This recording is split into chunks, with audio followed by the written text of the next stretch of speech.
Hello Pokemon fans and welcome back to another Top 8 Nationals deck profile.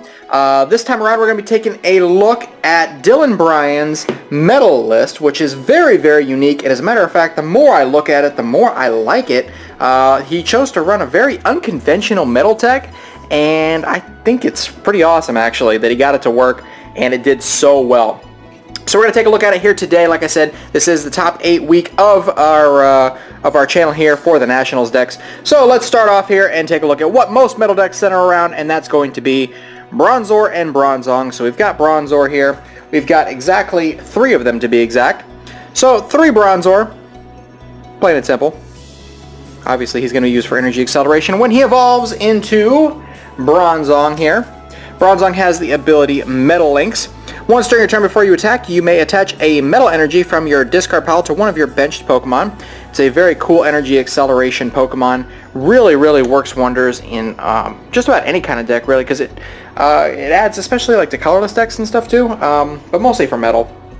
We've got 2 Heatran here as well. This is your non-EX attacker. I'm still trying to figure out exactly how Heatran can be helpful, but I really think it's mostly just for Steam Blast. 130 damage for a double colorless and 2 metal energies, and you discard 1 attached to it in order to attack. Steel Drop isn't terrible either. 40 plus 40 if there's a Stadium card in play for a double colorless and a single metal energy. So I guess overall it's a pretty decent attacker. It's definitely got a big bulky amount of HP, 130 as a matter of fact, so it's definitely a good wall and also a decent non-EX attacker for metal decks.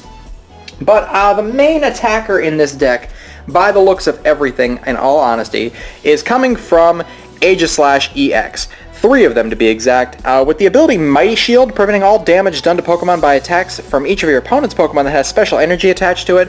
It makes for one heck of a wall if it cannot take any damage, not to mention Slash Blast does 40 damage plus 20 more for each metal energy attached to it.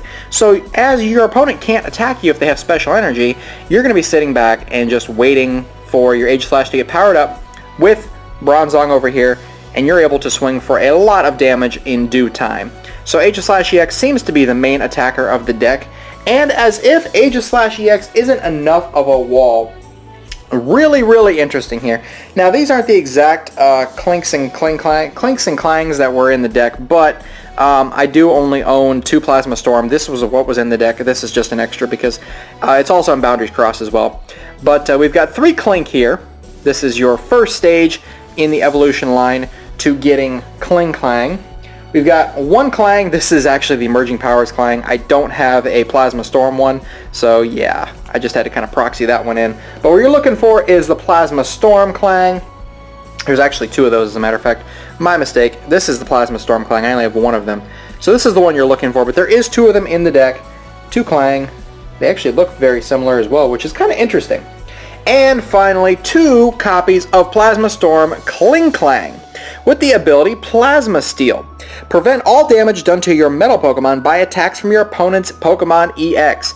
Holy cow, guys. Not only does Aegislash EX sit back behind its wall of Mighty Shield, but if you can get Klinklang into play, they can't even damage it with Pokemon EX. Now they have to use non-EX Pokemon with basic energy in order to deal any damage, or they have to play Silent Lab or Garbodor in order to shut down, or Wobbuffet, to shut down your Aegislash long enough to make a difference. So that's a pretty big condition that you have to meet there in order to do any damage to that thing. So 2 copies of Klinklang, even though it may be slow to get out, once you get it out, you have locked down your opponent basically from being able to attack you with any Pokemon EX and Special Energy at the same time. So in order to help accelerate energy even better, we've got 1 copy of Keldeo EX, so we can rush in and retreat anything we have in the active position.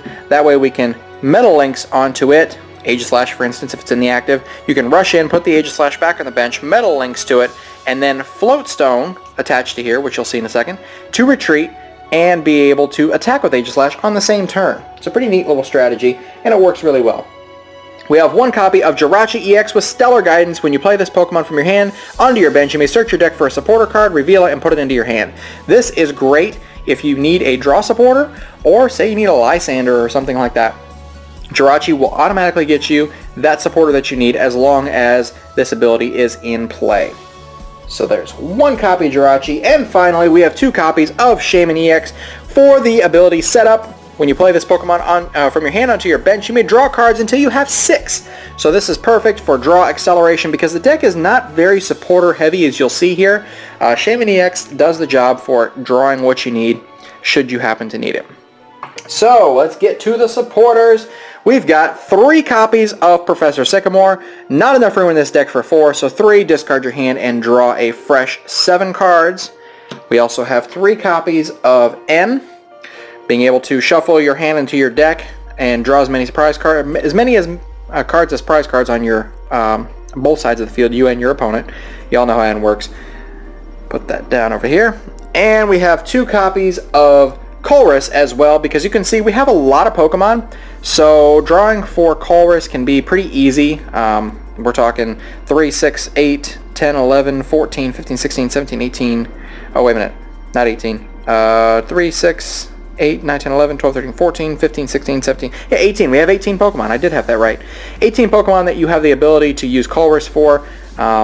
Not to mention you have access to a stadium card that will allow you to draw even more, so Colress is a good play here as well. We have 1 copy of Teammates, so when one of these Pokemon happens to get knocked out, you can get 2 cards out of your deck, basically for free, other than using your supporter for the turn. That way you can help set up for the next turn even better. Alright, and the last couple supporters we have here are 2 copies of Lysander, so you can get anything you want up off the bench, and well, whether you want to knock it out or stall by sitting in the active position because of Aegislash. Either way that works, puts it in the active what you want. And we also have 1 copy of AZ. Put 1 Pokemon into your hand and discard all cards attached to it. This is a good way to get your Jirachi off the field, your Shaymins off the field. That way they don't get harmed or knocked out really easily for 2 prizes with a Lysander. So we'll move on to the items here. The items consist of 4 VS Seeker. As I said, the supporter lineup is fairly thin considering your draw support. You only have 8 draw supporters. The rest of it's coming from Shaymin, so if you need it, you also have access to 4 copies of VS Seeker. Just hope you don't play Seismitoad, because then you can't play him at all, more than likely. Next up here we have 4 copies of Ultra Ball. Being able to discard 2 cards from your hand and get any of the Pokemon that you want is always a good thing. Good way to get a hold of a Shaymin or a Jirachi. Ultra Balls turn into draw very easily in this deck. We also have 2 copies of Repeat Ball. That way you can get another Aegislash on the field, another Bronzor, another Bronzong, whatever you want. As long as it's on the field, you can search your deck for it and put it immediately onto the field. It's a pretty neat little way to do that. Sorry about that glare there, guys. We got 2 copies of Floatstone. This is what you're going to want to attach to your Keldeo, and also the other one potentially onto your Bronzong. That way you always will be able to find a way to attach to what you want to attach to and still attack at the same turn. Interestingly enough, only a single copy of Rare Candy. I can see why, because in this format, when we face Seismitoad, this deck pretty much wins against Seismitoad just because Seismitoad can't attack Aegislash directly. You still have the chance where you can use a Rare Candy in most other matchups, and one of them I guess will do the job. I mean, you're not in a huge hurry to get the Klinklang into play, but if you need to, you can with just 1 copy. Also, we have 1 copy of Computer Search. We can search out that Rare Candy, for instance. With this Computer Search, discard 2 cards and get whatever you want out of the deck. We have 2 copies of Skyfield, because what other stadium makes sense in this deck other than Skyfield? When you have this much Pokemon, you could play Steel Shelter, but Skyfield is where you're going to take the most advantage of Colress, and it's basically the best way to go with it. And the only is enough room for this deck for 2 of them. So there is that. And we also have Metal Energies. We've got 7 of them to be exact. 1, 2, 3, 4, 5, 6, 7. 7 metal and 3 double colorless. That is the entire deck lineup. That's the way you want to play it. Obviously, Aegislash is the main attacker. Hide behind it with Klinklang and that Mighty Shield ability. Heatran for non-EX attackers if you should need one. And your energy acceleration comes from Bronzong and Keldeo by rushing in and retreating as well. Of course, you've got your Jirachi to get your supporters and Shaymin for extra draw. It seems like this deck would work pretty well most of the time, especially in today's format where we have so much special energy in play. Most decks rely on at least 1 type of special energy, and a lot of it at that. So this was a good counter to that deck. Alright guys, this is the deck. This was Dylan Bryan's top 8 Nationals deck. We're going to continue on with more of the U.S. national decks here to come, and hopefully you guys are enjoying this series so far. And if you do, be sure to hit that like button, comment down below if you have anything you'd like to say, and of course subscribe if you're new to the channel. So for the Pokemon Evolutionaries, guys, I am Professor K, and we will see you next time.